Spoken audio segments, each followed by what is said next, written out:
নারকেলের পুরের ভাপা পিঠে সকলে খেয়েছেন, কিন্তু বাঁধাকপির পুরের ভাপা পিঠে কি করে বানাতে হয় চলুন আজকে দেখে নিই। কৌশানীর কিচেনে আবার সকলকে স্বাগত জানাই। রান্নার নতুন নতুন টিপস পেতে চ্যানেলটি সাবস্ক্রাইব করে নেবেন। ভাপা পিঠের জন্য প্রথমে নিয়ে নিতে হবে শুকনো চালের গুঁড়ি। প্রথমে শুকনো চালের গুঁড়িতে পরিমাণ মতন নুন দিয়ে ড্রাই মিক্স করে নিতে হবে। চালের গুঁড়িটি মাখার জন্য আমরা নিয়ে নেব পরিমাণ মতন গরম জল। আমরা কিন্তু গরম জলের পরিবর্তে ঠান্ডা জল ব্যবহার করব না। চালের গুঁড়িটি গরম জল দিয়ে ভালো করে মাখা হয়ে গেলে সেটার একটা ডো বানিয়ে ছোট ছোট করে লেচি কেটে নিতে হবে। লেচি থেকে পিঠের খুলি বানানোর পদ্ধতিটা আমি ভিডিওতে ভালো করে দেখিয়েছি, যাতে আপনাদের না অসুবিধা হয়।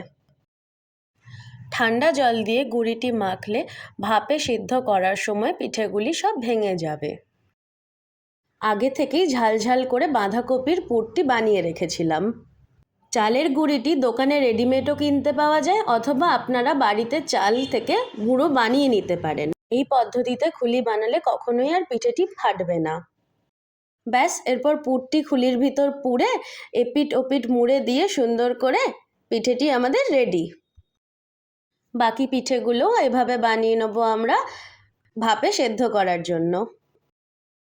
অনেকগুলো পিঠে একবারে বানিয়ে নিয়ে একবারে আমরা ভাপে সেদ্ধ হতে দেবো।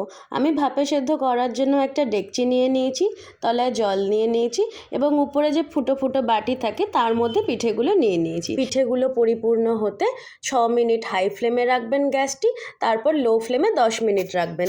তাহলেই পিঠেগুলো এত সুন্দরভাবে প্রস্তুত হয়ে যাবে। দেখুন কত সুন্দর নরম হয়েছে এবং পিঠের গাগুলো প্লেন হয়েছে এবং একটা পিঠেও আমার ভেঙে যায়নি। এই রকম বাঁধাকপির পিঠে ঘরে বানান এবং খেজুর গুড়ের সাথে পরিবেশন করুন। আর কমেন্ট সেকশনে বলুন কেমন পিঠেগুলি খেতে হয়েছিল।